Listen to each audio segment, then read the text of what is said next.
Yep, we're live. Welcome back. It's your man Eddie Ed. And of course, it is the one and only dialogue, folks. You're watching Holy Duo on YouTube. Make sure you smash the like button. If you're new to the channel and you're liking the content, subscribe. It is free. And liking the video is gonna help this get to more people, reach more people, get us in the algorithm. So do that. Right. That's the way that you can help us out. You Hmm. know, that's all we ask. We got quite a interesting interesting topic slash video reaction we're gonna do. A lot of you guys know the Pivot podcast. You guys know Terrence Crawford. Terrence Crawford, the boxer. He goes on a Pivot podcast, and he has a conversation with the guys over there. And there's some clip that's been going viral, um, about talking about money, right? And we're gonna get into the clip. I'm not gonna give it away here, but we're gonna get into that clip. I found that it was interesting because of a couple of things. I don't know where Terrence Crawford is, if he's walking with the Lord or not, but it's interesting to hear somebody in that profession speak like the way that he does. I'm assuming he's not a believer or not a follower of Christ.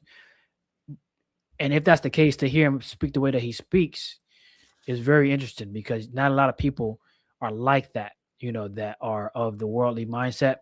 So we're gonna learn some things here from Terrence Crawford about you know life in general and character and things like that. So I pulled this clip because I thought it was a good thing to pull out to emphasize a couple biblical discussions that we can hit when it comes to um I don't want to give it away, but we're gonna get into some scriptures after the reaction, and we're gonna have an interesting discussion. So let me just play the video here, Let's because if I go. say what I wanted to say, I'm gonna give it away before we actually get into it. So let me go ahead and share the screen.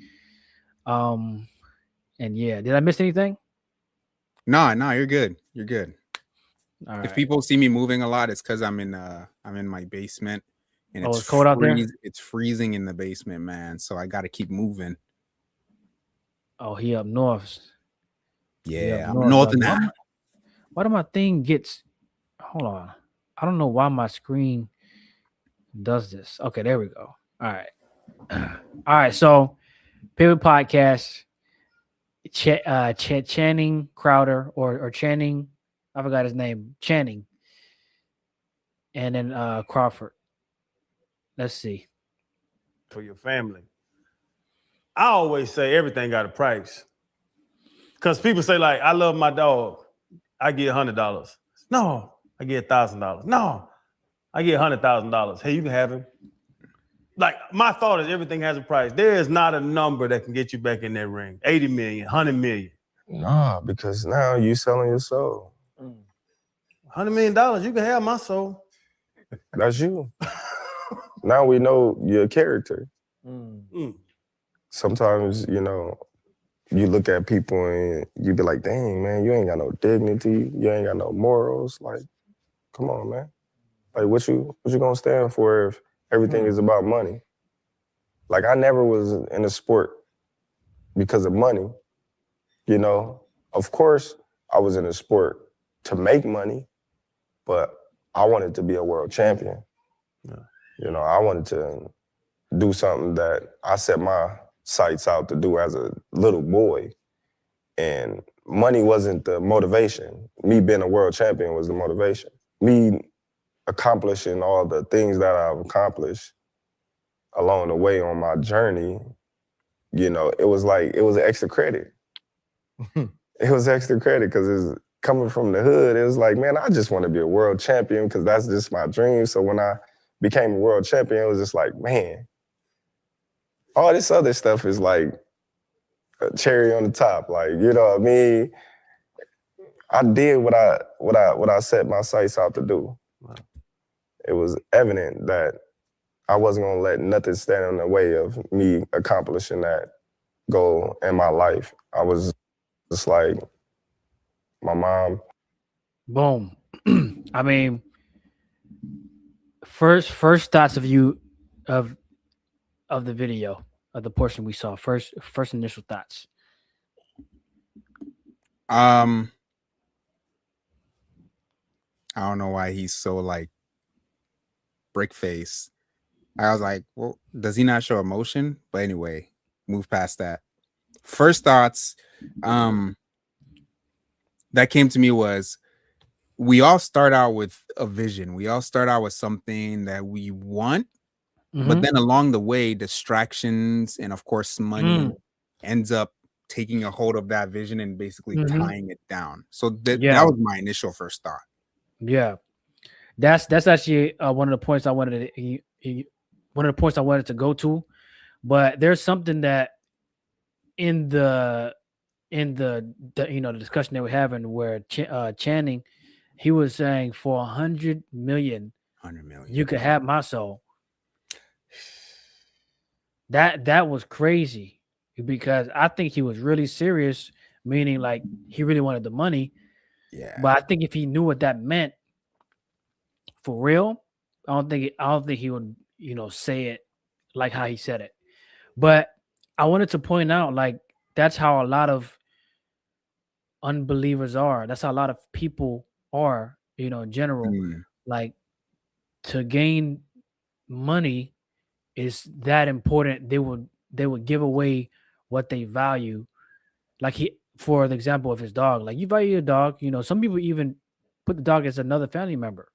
That's how much, that's how valuable, the dog is. But easily he would trade what was for value for the money. And I've even heard some people say like, yeah, I would give my wife up for a night for money, all because they want the money and this, that, and the third. So and you heard how Crawford was talking. He was like, now we know your character. You would do that. Oh yeah, now we see what kind of character you have.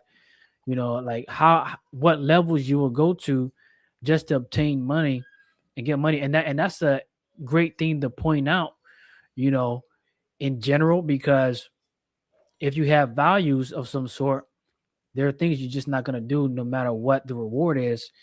And if you compromise and if you can compromise anything for that's attached to a reward, then that tells us, the type of person that you are for real. And why I wanted to point that out is it relates a lot to, what the Bible teaches, right? And we're going to go to a verse here over in Mark chapter 8, verses 34, I believe 34 and 34 and through 38. I'm going to read these verses, to like give us a biblical standpoint on why this is important. It says in verse 34, and when he had called the people unto him with his disciples also, he said unto them, whosoever will come after me, let him deny himself and take up his cross and follow me. That's point number one. For whosoever will save his life shall lose it, but whosoever shall lose his life for my sake and the gospel's, the same shall save it.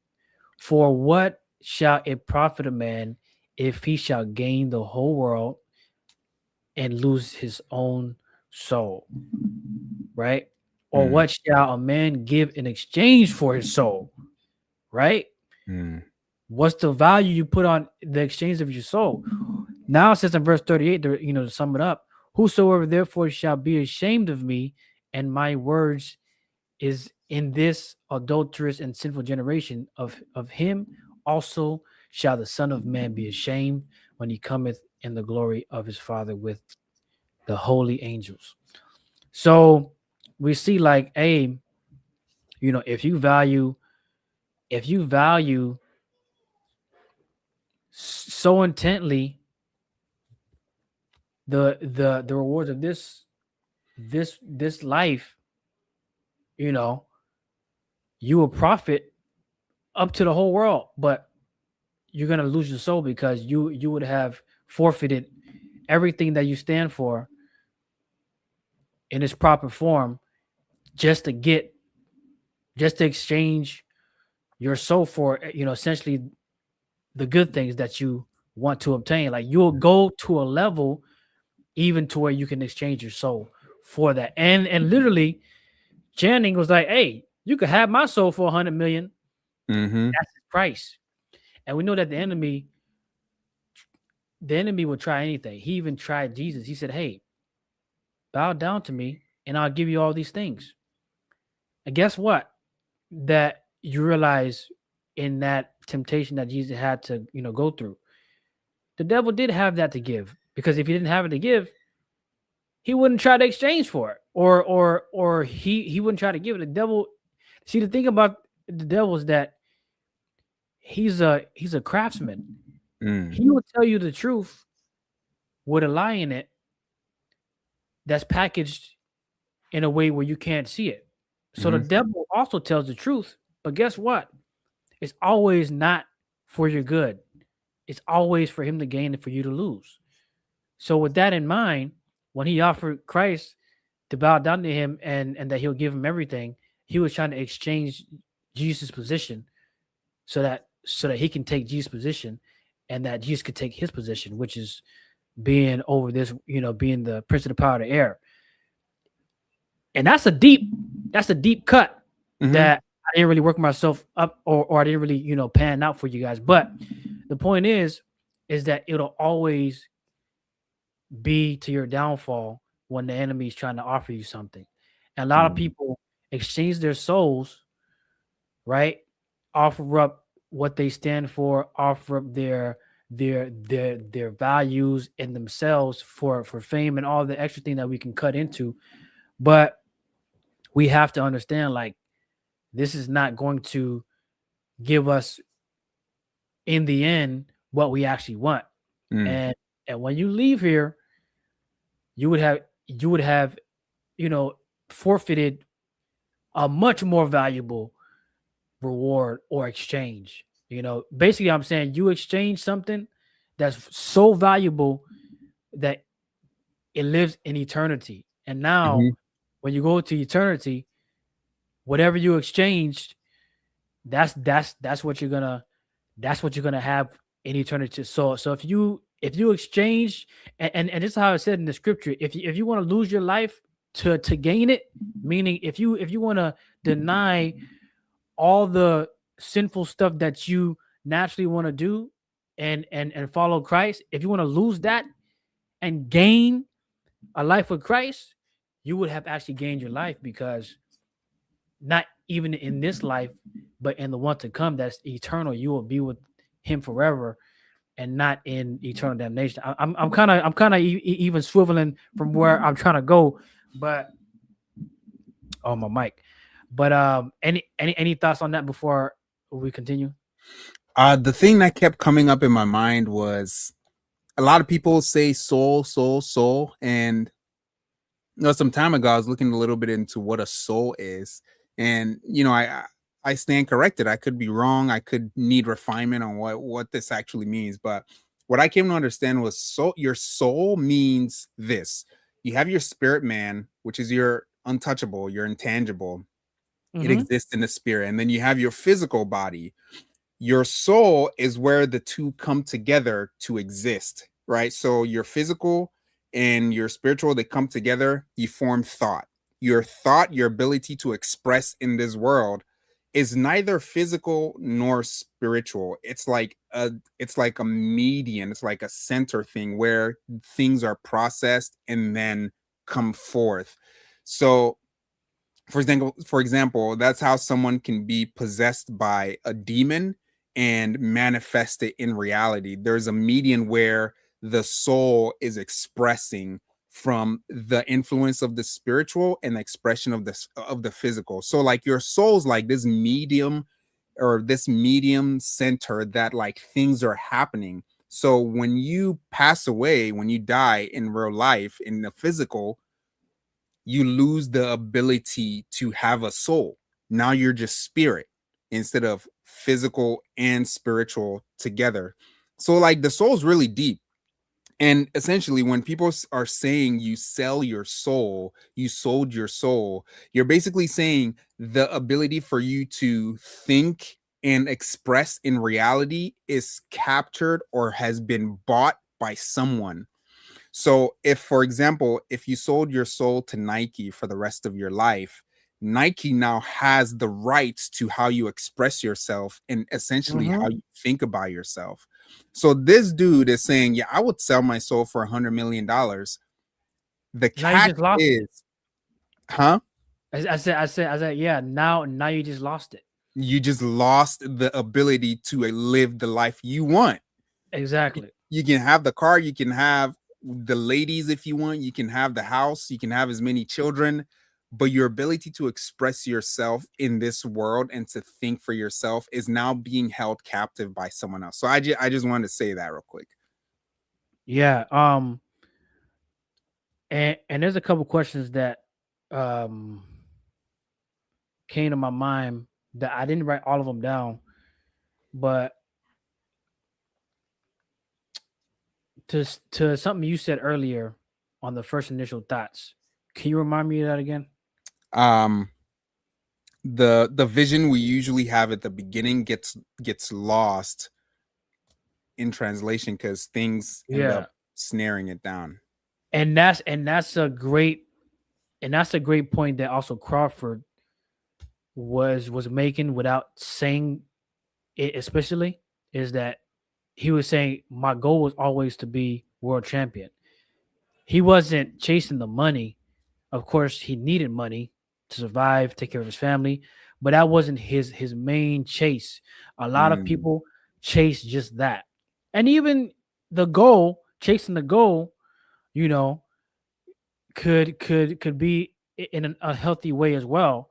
You know, we know that you could be obsessed to the point where now you're not taking care of what you need to take care of outside of that. So that can also be unhealthy. But the point is, I want to bring out here is I'm trying to reflect this to our walk with Christ, right? I press toward the mark of the call of Christ. I press, yeah. You remember the verse that I'm trying to reference here, right? But yeah, I press toward the mark of the high calling of the Lord Jesus Christ. I can't remember the exact version, but I could pull it up. But we are doing that. We're pressing toward that goal, you know, that Christ sets before us, right? Mm-hmm. And what He has for us here to do, you know, on earth, you know, which is how to live and what our purpose individually is to add to the kingdom for the gospel's sake, right? It said that in the scripture I just read. I could read that verse you were referencing, but go ahead, finish your thought. And what happens? The enemy is waiting for us with distractions, or there are natural distractions that we even have within ourselves, aka you know, sinful desires that would also would come in the way to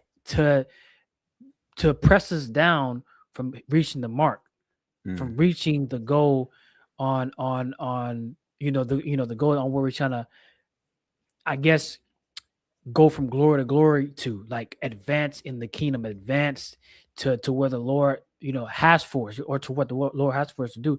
And that's a very real thing in this walk with Christ, because we know the cares of life, you know, is here. There are things that we need to handle you know, in different roles as parents, as husbands, as this, as that. And they all could have an effect to weigh us down, you know, on top of our own selfish, sinful desires that we have to battle as well. And I thought that was interesting when he was saying, like, hey, you know, I had this goal and all these things weren't my intentions, but they came with it. But, you know, I was always focused on the goal. And I wanted to just say, how many times have we had this type of distraction, or have somebody had this type of distraction where they've allowed someone in their life to, or society to allow that or them to change their mind or influence their mind to not pursue or not continue on what they had as a goal that they wanted to reach. Because we know that it matters who you have around you, and it matters what you watch and what you allow to take in. Mhm. And I just want to ask that question, like, how many people have allowed someone or society to affect their lives in that way? Mhm. Because as we were growing up ourselves, people told us that we couldn't do something for whatever reason. And did we let that sink in our mind? And did we believe what they say? Or did we say to ourselves, no, I rebuke that, or I reject that? Like, that's a serious thing that can affect our lives if we allow that to take place, and if we believe it. What are you gonna say? You have something? Yeah, I was gonna read the verse that you were talking about, Philippians 3. 3:14, right? Yeah, 3:14. Mhm. And it's very interesting here because at 3 verse 6, he said, concerning zeal, persecuting the church, touching the righteous which is in the law, blameless. But what things were gained to me, those I counted loss for Christ. Mhm. So the vision that we're supposed to have first and foremost as Christians is to be kingdom and Christ centered. And you'll find that when you're centered on Christ, you might not really care that much for like a really nice car or a really nice house. You care more so for the vision that God has placed in your heart.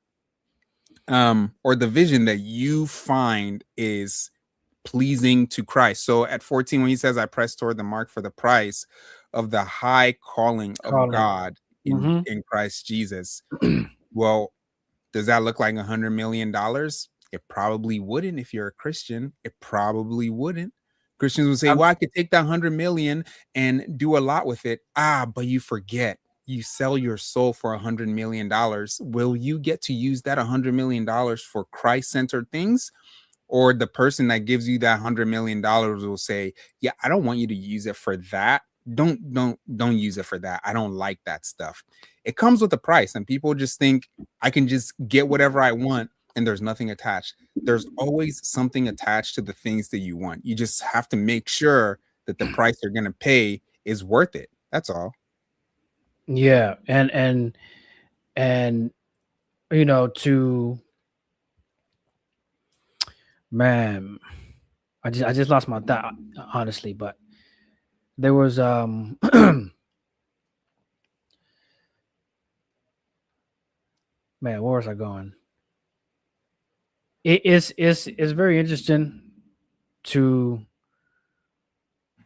think about, because there's always the the verse that talks about going from glory to glory. I think that has more connection in this aspect in your life, in your walk with Christ. I think this is more so emphasizing being fully equipped for every good work. You know what I mean? I think this is because in I believe, am I thinking about it? Is it in Timothy as well? Wait, hold on. What's the reference we just did? Philippians 3. Philippians 3. Okay. Yeah. Okay. I'm thinking. I think the verse I'm thinking about is in Timothy, but it does talk about, I believe, in Timothy, of how we. I just forgot the verse. I just forgot the verse, but I just forgot it. I don't want to like just look into space and then waste time. But Yeah.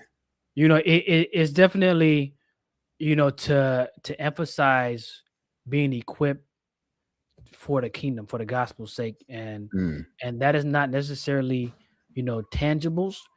And what I'm not saying is like it's bad to have nice things or anything like that, but I'm just emphasizing, like, for us to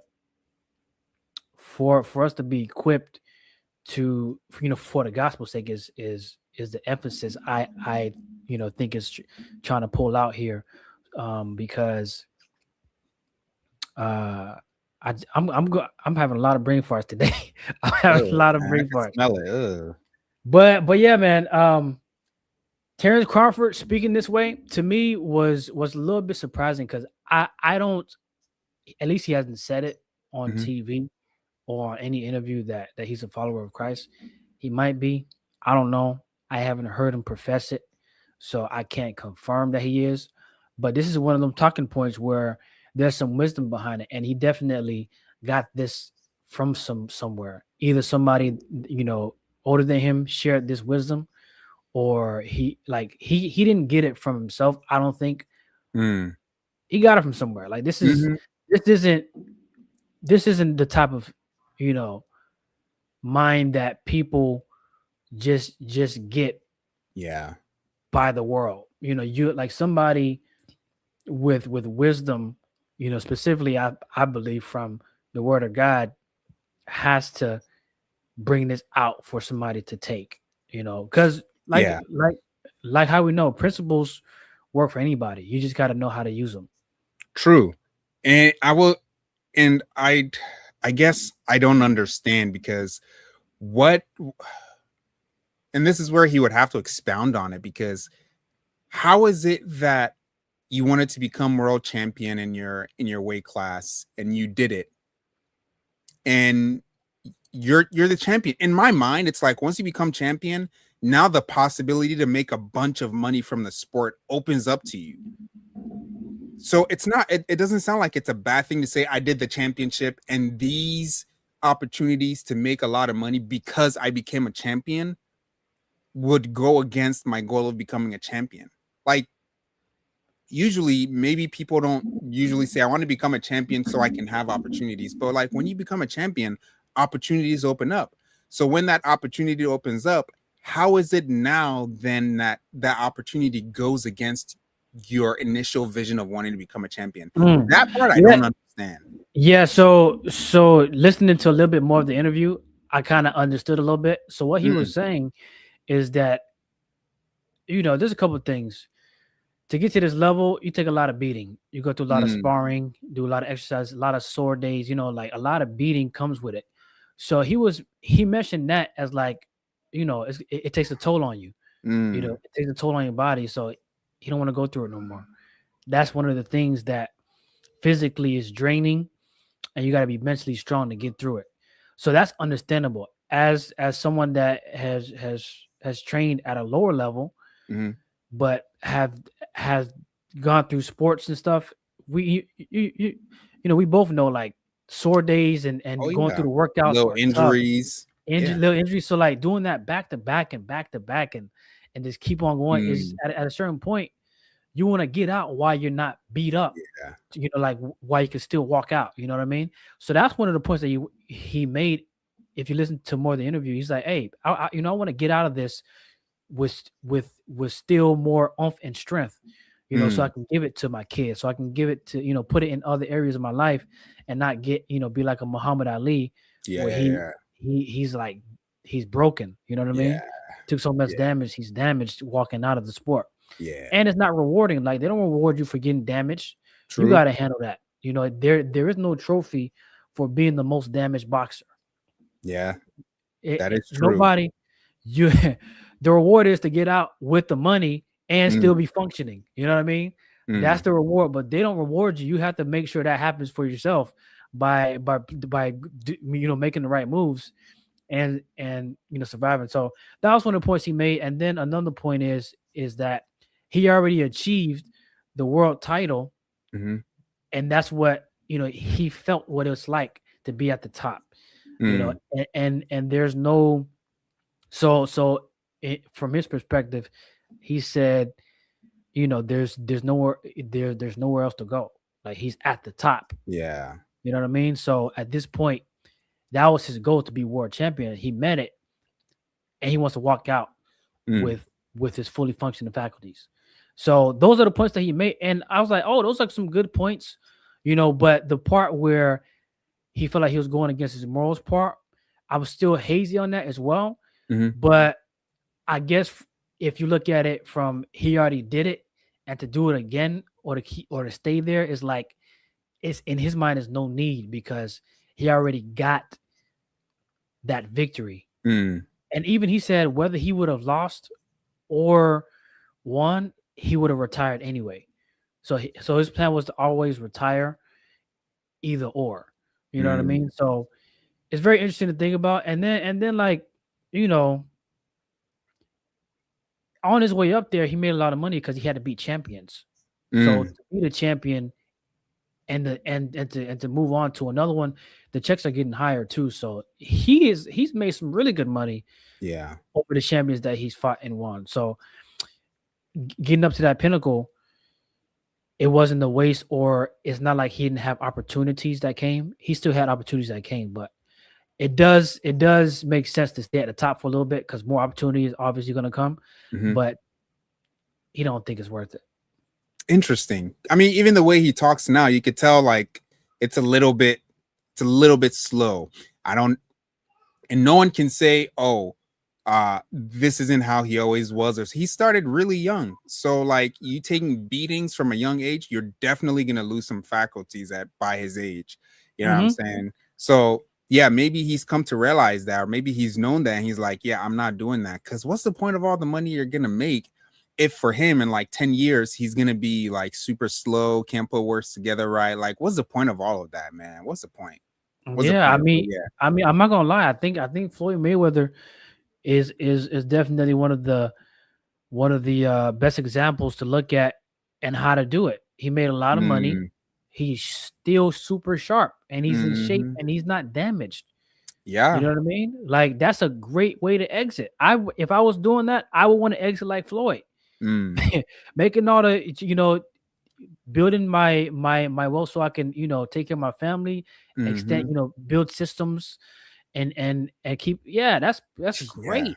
Yeah. So I Crazy. don't I'm not against that at all to get out to where you still have a lot of to where you made it to the top and you still have a lot of energy left in the tank Mm, to do other things, most importantly spend time with your family, of why even probably you yeah. you you you know started this to take care of your family, you know what I mean? So it's Yeah. it's a lot more after that. Okay. So it just came to me. The key thing that I'm gonna take away, and this is my final word on this. The key thing I'm gonna take away from this is when it comes to Christian men, because this is, I mean, Mayweather and Crawford, like this is flawless. The best way to approach working hard for your family is not for you to take a lot of beatings to the point that you can't enjoy the work that you're doing. You know what Mm-hmm. I'm saying? You appreciate your labor, yeah. Yeah, like It's crazy. yeah, work hard, but make sure that you're working smart at the same time so that at 60 years old, you don't have dementia because you barely slept while you were working extremely hard. You're doing it the way the world is doing it. There's no rest in it. It's just go, go, go, go, go till we get it. And then Mm-hmm. like you begin to have all these problems later down the line.